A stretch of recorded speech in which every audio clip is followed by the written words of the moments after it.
That's a wonderful segue. Thank you for an ACES discussion. So ACES is the Academy's color pipeline, and we're at version 1 right now. It's still very new. I would love to have our panelists talk about, Lori, maybe you'd like to start. Where is it today? Anybody see the camera assessment series or the image control assessment series? So that was what we were demonstrating. The pipeline was ACES. It was ACES in its infancy. So we're now another revision. That's 2 years later. And the ACES, for those of you who didn't raise your hand, it's basically a box, a file format that all the data, as low of resolution to as high as resolution as you can, goes into this standard data format.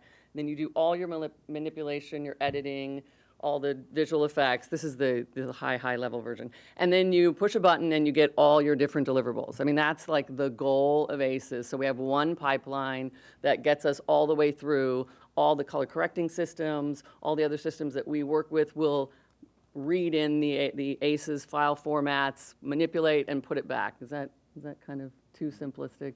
That's kind of like the simple way of thinking about it. We're in revision 1.0, so those of you who don't use the first operating system that your computer comes out with, you wait till it's been out for a few revisions, don't use it. But we need producers to start using ACES because this is the way we're gonna make it more streamlined, get the bugs out, and help us get this to version 5.0 when everyone's using ACES and we can transfer information and we know what our deliverables are and we push a button and they come out. That's pretty fair. Let me add to that. You know, from the camera side, we support it, and all the major camera manufacturers support basically the conversion from the native recording formats that we use into ACES. So it's a common color working space. The color corrector vendors also support ACES, and I'll let Gareth talk to it from a practical working perspective, but I think it brings things into a common working space and makes it easier probably to mix and match images from various camera sources. There still are some open issues with ACES, mostly around VFX and handling the workflow through different VFX tools. The big facilities, the ILMs and digital domains of the world, they have no problem, of course, because they've got the horsepower and the experience to work with it. But the smaller vendors are still probably coming up to speed. So that's an issue. And then you know, on the output side, I think, well, not only Technicolor, but other sophisticated post-production facilities still have, you know, have customized the output lookup tables to get the best results. So it's not perfect there yet, but it does go a long way towards bringing everyone into a common working environment, and so that's a good thing. And I think, again, you know, we're ready to go from a camera perspective, from a color correction perspective, I think from a service provider perspective, but I'll turn it over to Gareth. From the color, ACES is still new, and ACES is used more in feature films than in broadcast television. I honestly can't think of a show right now that is using ACES.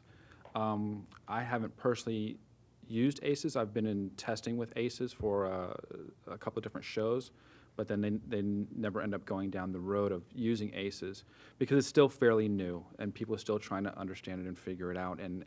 But you know, I agree if people push for it, which the end result of what ACES will give you, being that you can get all these deliverables from this one box, we'll say, and that it looks consistent across the board, is important to get to, but it does, like you said, it takes to push it that way and to want that in the end result for your product.